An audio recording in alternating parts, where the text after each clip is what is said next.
Hi, welcome back. In the last video, we started to add a little bit of music to the marimba part here in this piece using both the simple entry tool as well as the speedy entry tool. Now we're going to move on to doing a little bit of writing for an unpitched percussion staff, and we'll be using our percussion part down here, which has the VDL concert band combo instrument loaded in. I'm also going to be pointing out some of the added benefits of using a MIDI keyboard for your note entry. So let's go ahead and get started. I'll be using the simple entry tool from here on out. That's just my tool of choice. But if you'd like to follow along using the speedy entry tool, if that's what you're comfortable with, that'll be just fine.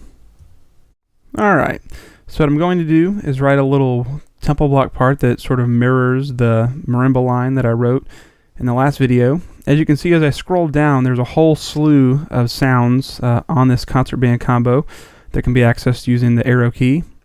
So I'm starting with tempo blocks, got an eighth note selected. I just want you to kind of pay attention and see all the extra added sounds that we kind of go through as I'm adding in notes here. So I'll hit enter, add my eighth note. Now I'll scroll up to the next tempo block sound. There we go. So you notice that it didn't just jump line to line, it actually went through all the sounds. There we go. There we go.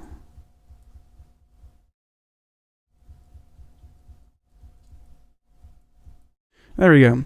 So you can see, to go from that one that's in the E space up to the G space, if we're referring to the treble clef, I had to hit up, I think, 23 times to get from that E space tempo block to that G space on the top tempo block.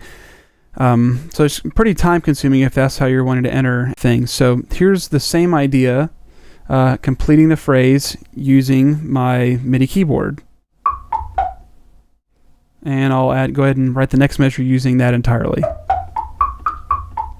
So as you can see, entering with the MIDI keyboard definitely happens much more quickly, and certainly if you spent day in and day out working using just the computer keyboard, you'd probably be able to work relatively quickly, but you'll have the same sort of issue when working with speedy entry. It's roughly the same. You still have to arrow through all the notes to get from one sound to the next, especially if you're wanting to do something like this, using all tempo blocks or all concert toms or something along those lines.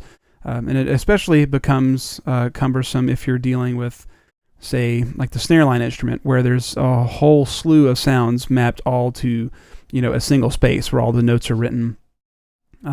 So if, space is a concern, you can certainly consider getting a smaller keyboard if you're someone that's always on the go. They have things that could easily fit in a laptop bag or a backpack.